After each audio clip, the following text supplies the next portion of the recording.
नेपाल से छोड़ा गया पानी उत्तर प्रदेश के कई जिलों में तबाही मचा दी है। हाहाकार मचा हुआ है, बाढ़ जैसे हालात हैं। नेपाल ने राप्ती बैराज से 37 क्यूसेक पानी छोड़ा है। इससे बलरामपुर में राप्ती नदी उफान पर है।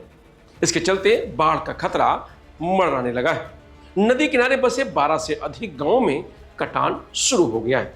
कई जगहों पर गन्ने और धान की फसलें नदी में समा गई हैं।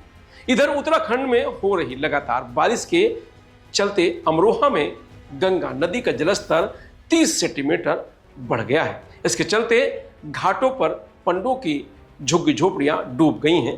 पीलीभीत में नहर कट गई, करीब 10 फीट चौड़ा कटाव हुआ है। इससे 50 बीघा फसल जलमग्न हो गई है। सिंचाई विभाग की टीम मौके पर पहुंच गई है और मरम्मत का काम शुरू कर दिया है। खराब मौसम के चलते गोरखपुर एयरपोर्ट से दिल्ली, मुंबई, कलकत्ता और हैदराबाद की उड़ानें प्रभावित हुई। लगातार बारिश से प्रयागराज में गंगा यमुना नदियों का जलस्तर बढ़ रहा है। पुलिस श्रद्धालुओं को गहराई में जाने से मना कर रही है। घाट किनारे झोपड़ियों को हटाया गया है। मौसम विभाग ने 35 जिलों में भारी बारिश का अलर्ट जारी किया है। इस दौरान 20 किलोमीटर प्रति घंटे की रफ्तार से हवाएं चलती रहेंगी।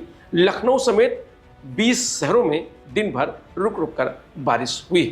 पिछले 24 घंटे में 8.3 मिमी बारिश हुई है, जो कि सामान्य से 15% ज़्यादा है। 1 जून से अब तक 88 मिमी बारिश हुई है, जो कि सामान्य 89.2 मिमी से सिर्फ 1% कम है। अमेठी जिले में तेज हवाओं के साथ बारिश हुई है। मुसाफिरखाना और जगदीशपुर क्षेत्र में बारिश लगातार हो रही है। तापमान 38 डिग्री सेल्सियस तक पहुंच गया है। अचानक मौसम बदला और बारिश शुरू हो गई। बारिश से खरीफ फसलों की रोपाई में तेजी आ सकती है। किसानों ने उम्मीद जताई कि यदि बारिश का यह सिलसिला यूं ही जारी रहा तो इस बार धान की फसल अच्छी हो सकती है। उत्तराखंड में हो रही लगातार बारिश से अमरोहा में गंगा नदी का जलस्तर 30 सेंटीमीटर बढ़ गया है। इसके चलते घाटों पर झोपड़ियां डूब गई हैं। नेपाल की पहाड़ियों पर लगातार बारिश हो रही है, जिससे राप्ती बैराज से 37,000 क्यूसेक पानी छोड़ा है। इससे बलरामपुर में राप्ती नदी उफान पर है। इससे नदी किनारे बसे 12 से अधिक गांव में कटान शुरू हो गया है। कई जगहों पर गन्ने और धान की फसलें पानी में समा गई हैं।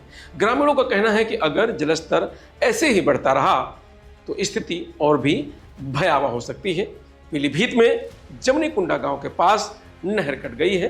करीब 10 फीट चौड़ा कटाव हो गया है। इससे 50 बीघा फसल जलमग्न हो गई। पिछले 24 घंटे में मथुरा, लखनऊ, वाराणसी समेत 66 शहरों में रुक रुक कर बारिश हो रही है।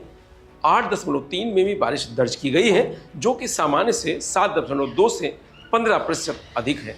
1 जून से अब तक प्रदेश में 88 मिमी बारिश हो चुकी है, जो कि सामान्य 89.2 मिमी से सिर्फ 1% कम है।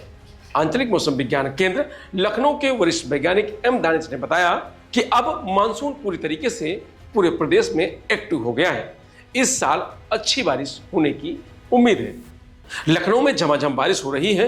काले बादल छाए हुए हैं। कई इलाकों में सुबह से रिमझिम बारिश हो रही है। मौसम विभाग का अनुमान है कि आज पूरे लखनऊ में अच्छी बारिश होगी। अधिकतम तापमान 32 डिग्री और न्यूनतम तापमान 25 डिग्री सेल्सियस दर्ज किया गया है। कल दोपहर बाद हुई बारिश के बाद उमस भरी गर्मी का दौर भी खत्म हो गया है। ठंडी हवाओं का असर बना हुआ है। अगले 48 घंटे लखनऊ में आंशिक बादल छाए रहेंगे। अगले 2 दिन तक तेज बारिश का अलर्ट जारी किया गया है। फिलहाल इस खबर में इतना ही। आप देखते रहिए लोकमत हिंदी। नमस्कार।